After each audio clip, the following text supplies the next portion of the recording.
আমাদের দেশে বেশিরভাগ যুবকদেরকেই অসৎ নেতারা টার্গেট করে সামনে পিছনে চামচার মতো ব্যবহার করে ক্ষমতায় যেতে চায়। যুবকদেরকে বলবো, ব্যক্তি পূজা ছাড়ো, দল পূজা ছাড়ো, ব্যক্তিত্ববান হয়ে কোরআন সুন্নাহর পথ ধরো। এখানে থাকা প্রত্যেকটা কিশোর, তরুণ, ছাত্র, যুবককে বলবো, ব্যক্তি পূজা দল পূজা ছাড়ো। কেউ আমারে খাওয়ায় না, কেউ আমাকে এনেও দেয় না, দল পূজাও করব না, ব্যক্তি পূজাও করব না। স্লোগান দিলে দিব আল্লাহর নামে, দিব লিল্লাহি তাকবীর, স্লোগান দিলে দিব রাসূলের নামে। ঠিক না ঠিক? কিসের ব্যক্তি পূজা তুমি করো? এই যে আমি বক্তৃতা শুরু করলাম আল্লাহর নাম নিয়ে, বলছি না ইন্নাল হামদালিল্লাহ দিয়ে শুরু করেছি না? এটা অর্থ কি? সব প্রশংসা কার? পরে বলেছি দুরুদ সালাম একজনেরই পরে, আমাদের নেতা একজন। এভাবে যুবক ভাইরা, এভাবে আল্লাহ আর রসুলের নাম ছাড়া অন্য কোন তৃতীয় ব্যক্তির পূজা করব না আমরা। আরে বাপ রে বাপ, রাস্তার মধ্যে দেখলাম কত পোস্টার ফেস্টুন, আমার আস্থার শেষ ঠিকানা। আছে না এরকম ফেস্টুন? আবার 3 ক্যাটাগরির চামচা আছে, আপার চামচা, মিডিয়াম চামচা, লোয়ার চামচা। বলো হুজুর এটা কেমন কথা? হ্যাঁ, যেটা একটু বড় ওইটার ছবিও বড়, যেটা মাঝারি ছবিটা মাঝারি, যেটা ছোট ওইটার ছবি ছোট। রাস্তাঘাটে এগুলো আসে না নাই? যুবক ভাইয়েরা, আমিও তো আপনাদের মতো। আমি বলছি, আমাকে আব্বা ডাকলেও নিতে পারবে না, টাকা তো দূরের কথা, বাপ ডাকলেও নিতে পারবে না। এই যে কথা বলছি, ঘাম বেরোচ্ছে, শরীরের প্রতি ফুটা ঘাম, রক্ত, তারুণ্য, যৌবন, এগুলো মহামূল্যবান সম্পদ। আমার রক্ত, আমার ঘাম, আমার তারুণ্য, আমার যৌবন, আমি তো কারো চামচামিতে বিসর্জন দিতে পারি না। You have true personality. আপনার মধ্যে ব্যক্তিত্ব থাকা দরকার। বি এ প্রেস্টিজিয়াস পারসন, ব্যক্তিত্ববান হন। আমাদের এই তারুণ্য, এই যৌবন, এটা কোনো নেতা নেত্রীর চামচামির জন্য দেওয়া হয় না। এজন্য এই তারুণ্যের শক্তি, উন্মাদনা, রক্ত, ঘাম, তারুণ্য, যৌবন যদি দিতেই হয়, আল্লাহর জমিনে আল্লাহর কোরআনের রাজ কায়েমে উৎসর্গ করে দিতে হবে। এই জন্যই যুবক ভাইদেরকে বলছি, কোরআন আছে যেদিকে, আমরা আসি কোরআনের মিছিলে শামিল হয়ে যাও, দিন প্রতিষ্ঠার মিছিলে শামিল হয়ে যাও। আল্লাহ সবাইকে কবুল করেন।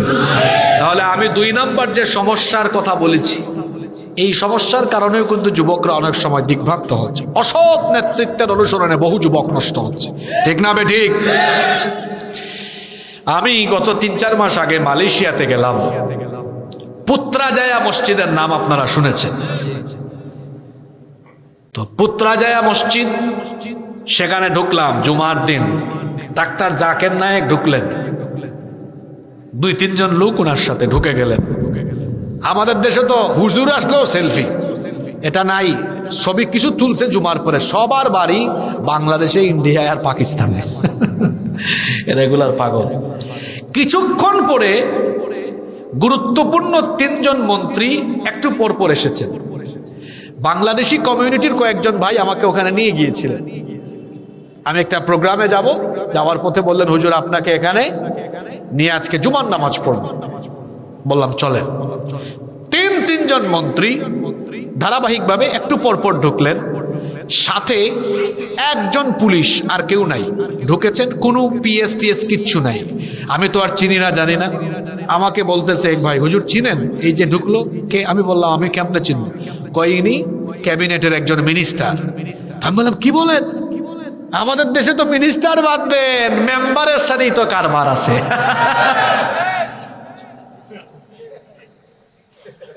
3 জন মিনিস্টার ঢুকলেন, নামাজ পড়ে চলে গেলেন, নিজেদের গাড়ি নিজেরা ড্রাইভ করে গিয়েছেন, সামনে পিছনে কেউ নাই। আর আমাদের দেশে যদি ইউনিয়ন পরিষদের চেয়ারম্যান খালি হইতে, আর টাকা খরচ, এই তো আসছে ঈদের মৌসুম। কিছু কিছু লোকজন ইলেকশন আসলে ঘুমায় না, রাস্তাঘাটে খালি ঘোরাফেরা করে। তো এক লোকের জন্য ধরছে, কি ব্যাপার আপনি রাস্তাঘাটে এই শীতের মধ্যে ঘুরেন কেন? কয়, শীত কি আর শরীরে আছে রে? কেন নাই? কয়, যে টাকার গরম শুরু হয়েছে। এক লোক আবার অনেকের থেকে টাকা খাইছে। তো একজন বলছে, আপনি যে এতজনের থেকে টাকা খাইলেন, দিবেন কারে? কয়, ইনসাফ করব। কিভাবে ইনসাফ কয় শিল সবগুলোতে মারবো। আপনারা হাসিয়েন না, এরকম ব্যাককল পাইছি তো। যারা টাকা খেয়ে ভোট দেয় এরা পশুর চেয়েও খারাপ। কেন মনে করেন আপনি একজনকে 5,000 টাকা একজন থেকে নিলেন, কত হাজার টাকা, তা ভোট দিচ্ছেন কয় বছরের জন্য? 5 বছর। তাইলে 1825 দিন ভাগ হইল 5,000, 36 পয়সায় বিক্রি হয়েছে। ব্যাককল কত পয়সা? ব্যাককল কোনালের। হ্যাঁ না, একটু স্ট্যাটাস বাড়াই দিলাম, 30 টাকাতেও বিক্রি হয়। চিন্তা করছেন এরা কি মানুষ?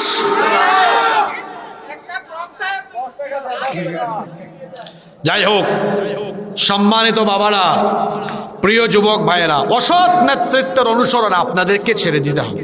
ব্যক্তি পূজা ছাড়েন, দল পূজা ছাড়েন। আমরা অন্ধ আনুগত্য করি না, আমরা কোরআন সুন্নাহর আনুগত্য করি। আর কোরআন সুন্নাহর পথে যারাই আছে তাদের সাথে আমরাও। আপনারা আছেন না নাই?